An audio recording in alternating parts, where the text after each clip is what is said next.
Hello everyone, good evening. তোমরা সবাই কেমন আছো? আশা করি তোমরা সবাই খুব ভালো আছো, আর আমিও এখন আপাতত ভালো আছি। মানে এখানে আমি এসেছিলাম সানডের পর সানডে তো আর কোথাও বেরোনো হয়নি, মানডেতে আমি বেরিয়েছিলাম। এই ভিডিওটা আমি করেছিলাম মানডেতে, বিকেল বেলার দিকে ভিডিওটা স্টার্ট করেছিলাম।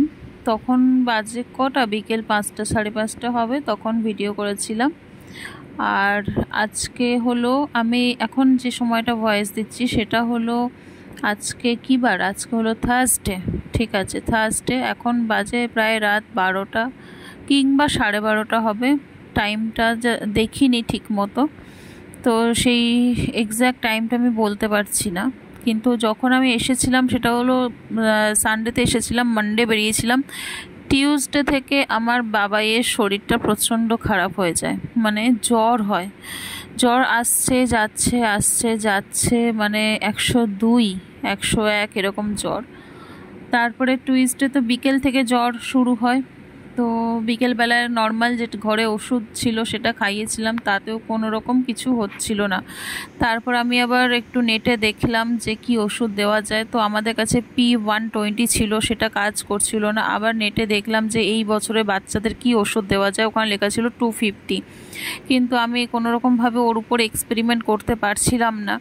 তো আমাদের চেনাশোনা একজন ছিল কলকাতায়, যখন ছিলাম 2 বছর, তো আমাদের চেনাশোনা একজন কাকু ছিল, সেই কাকুকে ফোন করে, মানে সেই কাকু ওষুধের দোকানের আর কি, মানে ওষুধের দোকানেই আর, মানে ওনার আর কি ওষুধের দোকান আছে, তো ওষুধের দোকানেই কাজ করে। তো সেই কাকুকে ফোন করে আবার জিজ্ঞাসা করি, কাকুও বলল যে ওর বয়স আর ওয়েটটা জানলো, তারপর বললো 250টা খাওয়াতে পারো 4 ml। তো আমরা ওই কাকুকে মানে ভীষণ বিশ্বাস করি, ভরসা করি। সেই জন্য, যেহেতু কাকু ওকে ছোটো থেকে দেখছে, আর কাকু মানে যে ডাক্তারের কাছে ওনার নাতনিকে দেখাতেন, সেই কাকু মানে সেই ডাক্তারের কাছেই যেহেতু আমি আমার বাবাইকে দেখাতাম, তো দুজনের মধ্যে একটা খুব মিল ছিল। তো কাকু বলাতে আমি ওষুধটা খাওয়ালাম ওকে, সেই দিনকেই রাতে খাইয়েছিলাম। জ্বর সঙ্গে সঙ্গে নেমে গেল, তারপরে দেখি আবার কিছুক্ষণ পরে জ্বর এলো।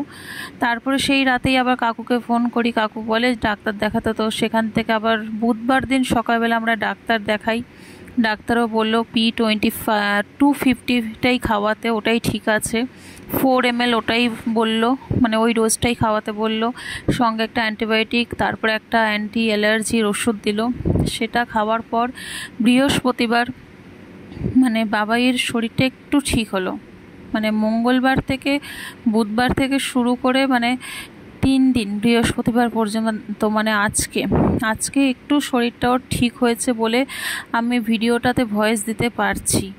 মানে বিশ্বাস করবে না, ওর যে জ্বরটা হয়েছিল, মানে কি বলবো, মানে আসছে যাচ্ছে 101 102 ক্রস করে যাচ্ছে, মানে বিশাল জ্বর।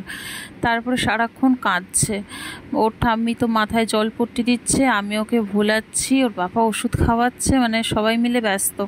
আমি ভিডিও মানে সব কিছু রেডি করেও শুধুমাত্র ভয়েসটা দেওয়া বাকি ছিল, এটা কোনো বড় ব্যাপার নয়, কিন্তু এই ভয়েস দেওয়ার সময়টুকু আমি পাইনি। সেজন্য আমি এই 2-3 দিন ধরে কারুর ব্লগ সেরকমভাবে দেখতেই পারিনি, না আমি ফেসবুকে অ্যাক্টিভ থাকতে পেরেছি, না ইউটিউবে অ্যাক্টিভ থাকতে পেরেছি, কোনোভাবেই আমি কোনো দিকেই অ্যাক্টিভ থাকতে পারিনি। কি বলবো, মানে ভীষণ একটা ঝড়ঝাপটার মধ্যে দিয়ে গেছি এই 2 থেকে 3 দিন, মানে মঙ্গলবার থেকে নিয়ে আজকে বৃহস্পতিবার সকাল পর্যন্ত। বিকেল থেকে বাবাইয়ের শরীরটা একটু ভালো হয়েছে, এখন ও একটু নর্মালে এসেছে। আর আগামীকাল মানে শুক্রবার আমাদের বেরোনোর কথা। সব ভিডিও করেও আমি কোনো ভিডিও ঠিক মতো পাবলিক করতে পারিনি। যাই হোক, এখন তো অনেকটাই নর্মাল। তো সেদিন আমরা বেরিয়েছিলাম একটুখানি কেনাকাটা করতে, এই টুকটাক জিনিসপত্র, মশারি, নাইটি এসব কিনেছিলাম, কারণ আমাদের ঘরের যে মশারিটা, যেটা সব সময় আমি খাটাই, সেটা একটা ভায়োলেট কালার, ওটা না পুরো ছিঁড়ে গেছে, নষ্ট হয়ে গেছে। সেই জন্য ভাবলাম তাহলে একটা মশারি কেনা যাক, আর নাইটি 2-3টে স্টক করে যদি রাখি, কারণ রাঁচিতে না পুরো কটন, পিওর কটন যেটা, সেটা পাওয়া যায় না, ওখানে সুইচ কটন পাওয়া যায়, আমি আগের ব্লগে বলেছিলাম। তো এখান থেকেই একদম পুরো পিওর কটনের নাইটি নিয়ে নিয়েছি দুটো, বেশি না, দুটোই নিয়েছি, কারণ আর পছন্দ হচ্ছিল না। আর পছন্দ করতে গেলে না অনেকটা সময় ওখানে দিতে হতো, কিন্তু বাবাইকে নিয়ে অতটা সময় ওখানে দিতে পারিনি, কারণ আকাশের অবস্থা খুব একটা ভালো ছিল না, যে কোনো সময় বৃষ্টি নামতে পারে এই ভয়ে। তো যাই হোক, আমরা এই মিষ্টির একটা দোকানে ঢুকেছিলাম বাবাইকে একটুখানি মিষ্টি খাওয়াবো বলে। মানে ও যে মিষ্টিটা ভালোবাসে, ও তো সেরকমভাবে মিষ্টি পছন্দই করে না, আমরাই জোর জার করে একটু আধটু দিই ওকে মিষ্টি। কী বলো তো, শরীরে সব কিছুরই দরকার আছে, ঝাল যেমন দরকার আছে, তেঁতোর যেমন দরকার আছে, টকও দরকার আছে, মিষ্টিরও দরকার আছে, ওকে আমরা জোর করেই জাস্ট মিষ্টিটা খাওয়াই। তো যাই হোক, একটু মিষ্টি খাওয়া বলে ঢুকেছিলাম, তারপরে দেখি বৃষ্টি জোরে শুরু হয়ে গেছে। তখন আবার বর বলল তাহলে উপরে চলো, রেস্টুরেন্ট মতন আছে, ওখানে গিয়ে টুকটাক কিছু খাই। তো রেস্টুরেন্টটা পুরো ভেজ রেস্টুরেন্ট। আসলে না, কলকাতায় যতটা নন ভেজের ব্যাপারটা আছে, যখন তুমি কলকাতার বাইরে বেরিয়ে যাবে বেশি তুমি পাবে, মানে ভেজটাই বেশি পাবে, এটাই আমি দেখেছি। তো এখানেও ভেজ রেস্টুরেন্টে ঢুকেছিলাম, তো এখানে একটা ভেজ চাউমিন মানে ভেজ হাক্কা নুডলস অর্ডার করেছিলাম, আর হলো ভেজ পনিরের একটা কিছু ডিশ ছিল, ওটা আমি ঠিক জানি না। তো ভেজের একটা পনিরের ডিশ ছিল, ওটা অর্ডার করেছিলাম। বেশি করিনি, অল্পই অর্ডার করেছিলাম, কারণ বাড়ি গিয়ে না খেতে হবে, বাড়িতে সব রান্নাবান্না রয়েছে সেই জন্য। আর টুকটাক বাবাইকেও দিয়েছি, বাবাইকে দিইনি তা নয়, অল্প আধটু দিয়েছি, এটা পুরোই ভেজ ছিল। তো যাই হোক, বাবাইও খেয়েছে, কিন্তু বাবাই ভেজ বলে অতটা মানে ভালোভাবে খায়নি। যাই হোক, ভেজের একটা আলাদা স্মেল থাকে আর নন ভেজের একটা আলাদা স্মেল থাকে। তো বাবাই যেহেতু পুরোটাই ভেজ খায় না, মাঝে মাঝে একটু ফিশ টিশ খায়, ও চিকেন টিকেন অত খায় না, ফিশটা তো খায়। তো বাবাই ওই জন্য অতটা খায়নি, টুকটাক খেয়েছে। তো আমরা ওখানে বসে খাচ্ছিলাম, আর বাইরের দিকে দেখছিলাম কত বৃষ্টি পড়ছিল। এই দেখো, দেখেছো, খাবারটা আমাদের চলেই এসেছিল। তো যাই হোক, এই খাবারটা খেয়ে তারপর বাড়ির উদ্দেশ্যে রওনা দেব, কারণ বাড়ি ফিরতে হবে। আর ছাতা নিয়ে এসেছি একটাই, এটা ভেবেই ওখানে মানে আড্ডা দেওয়ার জন্য বসে বসে কী করলাম, খাবার অর্ডার দিলাম। কতক্ষণ বসে থাকবো, লোক কী ভাববে, সেজন্য ভাবলাম তাহলে কিছু খাবার অর্ডার দিই, খাই আর বসে থাকি। ওই জাস্ট টাইমটা পাস করার জন্য আর কি ওখানে বসে খাওয়া দাওয়া শুরু করেছিলাম। তো যাই হোক, বাইরে প্রচণ্ড বৃষ্টি পড়ছে, মানে কিভাবে বাড়ি যাব, ওখানে খেতে খেতে যা মানে কি বলবো, আনন্দর থেকে বেশি টেনশন আমার হচ্ছিল, কারণ ছাতা একটাই। আমার শাশুড়ি মা বলছিল যে বাবাইকে নিয়ে তুই ছাতার তলায় চলে যাবি, আমি আর পাপাই এমনিই চলে যাব। যাই হোক, তো দেখলাম খাওয়ার শেষে মানে খেতে খেতেই দেখলাম বৃষ্টিটা অনেকটাই কমে গেছে, ধরে গেছে। তো আমি ভাবলাম তাহলে চলো এবার বাড়ির উদ্দেশ্যে রওনা হওয়া যাক। যা হোক করে খেয়ে টেয়ে, মানে যা হোক করে বললে ভুল হবে, মোটামুটি ভালোই খেয়েছি, কিন্তু যেহেতু ভেজ না অতটা আমরা আর কি কি বলবো, ভালো অতটা আমাদের লাগেনি। আসলে আমরা সবসময় বেশি নন ভেজ খাই, তো এবার রেস্টুরেন্টে গিয়ে ভেজ যদি খাই তাহলে আর কিছু বলার নেই। তো যাই হোক, তাও ভালোই ছিল মোটামুটি।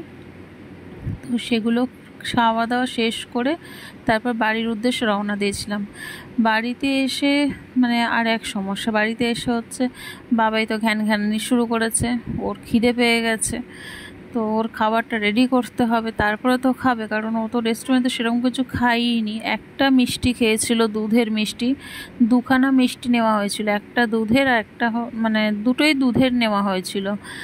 একটাও খেয়েছে, একটা ওর ঠাম্মি খেয়েছে। আমিও অতটা মিষ্টি পছন্দ করি না, আমার ভালো লাগে না মিষ্টি অত বেশি খেতে, মানে খুব লিমিটেড মিষ্টি আমি খাই, সব মিষ্টি তো আমি খাই না। মানে হলো যেরকম সন্দেশ টাইপ কোনো মিষ্টি হলে আমি খাই, মানে শুকনো মিষ্টি বা রসমালাই, রাবড়ি, এগুলোই খাই। বাবাইও দেখেছি এইগুলো খেতেই বেশি পছন্দ করে, সব মিষ্টিও পছন্দ করে না। তো সেই জন্য বাবাইকে নিয়েই ভীষণ প্রবলেম মিষ্টি খাওয়ানো নিয়ে। তা যাই হোক, তবে বাড়িতে এসে বাবাইয়ের খাবারটা রেডি করতে হয়েছিল আগে, আর আমি বাবাইকে সামলাচ্ছিলাম, আমার শাশুড়ি তো খাবারটা রেডি করে দিয়েছিল, ওকে খাইয়ে নিয়ে ওই কোলে করে নিয়ে দাঁড়িয়েছিলাম। শাশুড়ি বললো যে একটুখানি বিছানাটা পরিষ্কার করে দিই, তো আমি বললাম ঠিক আছে। বিছানাটা পরিষ্কার করে পেতে দিয়েছে, আর বাবাইকে ঘুমটুম পাড়িয়েও দিয়েছি। তারপরে ভাবলাম ভিডিওটা শেষ করে নিই।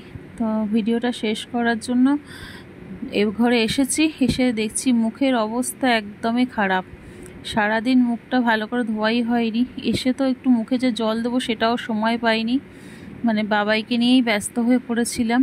তো শোয়ার আগে একটু মুখে জল টল দিয়ে ভালো করে হাত পা ধুয়ে শুয়ে পড়ব।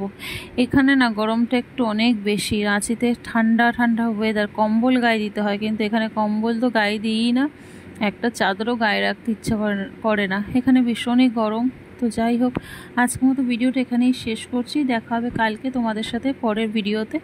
সুস্থ থেকো, ভালো থেকো, আনন্দে থেকো। ওর অতি অবশ্যই বাচ্চাদের খুব সাবধানে রাখো। এখন বাচ্চাদের প্রত্যেকটা ঘরে ঘরে বাচ্চাদের শরীর খারাপ হচ্ছে, জ্বর সঙ্গে লুজ মোশন তো হচ্ছেই, ভীষণ প্রবলেম। বাচ্চাদের কিছু হলে না আর পারা যায় না। তো যাই হোক, ভালো লাগলে ভিডিওটা লাইক করো, কমেন্ট করো। আর যারা ফেসবুক থেকে দেখবে তারা অবশ্যই পেজ ফলো করো, যারা ইউটিউব চ্যানেল থেকে দেখবে তারা চ্যানেলটাকে সাবস্ক্রাইব করো। দেখা হবে তোমাদের সাথে পরের ভিডিওতে। ভালো থেকো সবাই, টাটা, গুড নাইট। চলো।